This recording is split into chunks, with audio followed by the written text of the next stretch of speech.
For today's video, pinya na po ang ato ang panitan.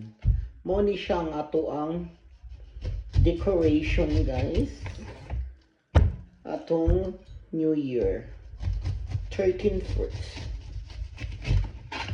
So ngayon, ato na siyang panitan. Aron nato nang makain.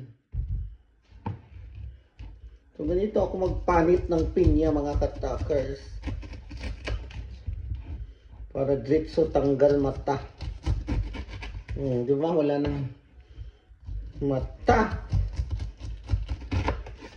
Alam nyo bang alamat ng pinya, mga katakers? Si Pina daw, basta suguon siya sa iyang mama. Pina, kunin mo doon yung palanggana. Saan ba, mama? Saan ang palanggana? Doon sa may bintana. Pina, pakikuha naman ng asin. Saan ba yung asin, mama?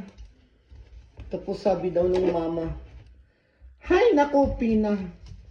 Sana magkaroon ka ng maraming mata. So kinabukasan daw, guys, may tumubong pinya sa kanilang bakuran. At siya namang pagkawala ni Pina. Kaya yun yung alamat ng pinya.